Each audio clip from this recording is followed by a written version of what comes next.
I absolutely love Omarion Hampton, and apparently the Los Angeles Chargers do as well. They use their first round pick, number 22 overall, to bring in the multifaceted running back from North Carolina. And from a dynasty perspective, this may end up being a great landing spot from Omarion Hampton, but for 2025, it can end up being pretty dicey with Najee Harris already there.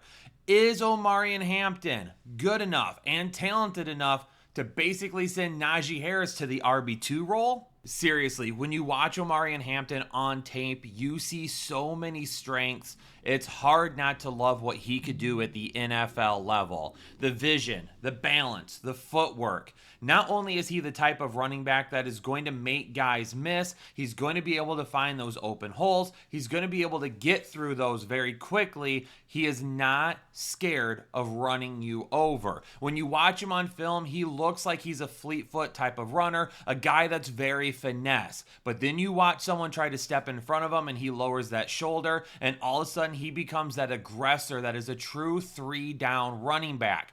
Sometimes, though, he has to keep an eye on how quickly he gets to his top gear. He is a faster running back than Ashton Jeanty in this draft class. He's not the fastest, but he's got a little bit more straight line speed and acceleration than what Jeanty does. But one thing that we see from him a little too often is when he sees those open holes, sometimes he doesn't fully let them develop and he tries to rush through them, and he doesn't end up picking up as many yards as he needs. Omarion Hampton is not scared of contact. He'll run through you. Sometimes Hampton's going to hit that top gear a little too quickly in his run, but if he finds that top gear at the right time, he is gone. And like I said, from a dynasty perspective, I love Omarion Hampton here for the LA Chargers. Najee Harris is only on a 1-year deal, so next year, more than likely, Najee Harris will be done and Omarion Hampton will be the guy with maybe another backup to come in and help him out. But for this year, we're going to see a lot of split time.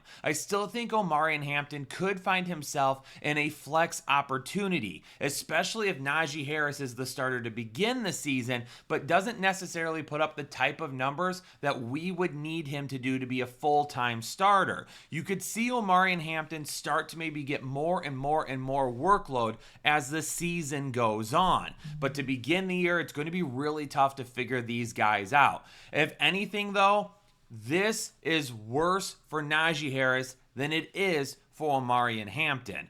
Hampton absolutely, as the rookie and a guy that first round draft capital was used on, is clearly going to be somebody that's going to be utilized on a consistent basis. Now, he might not get the type of volume that we want, but he's going to get some work on the ground and in the passing game. This absolutely kills Najee Harris, though. Any thought of him being a top 12 running back? Out the window.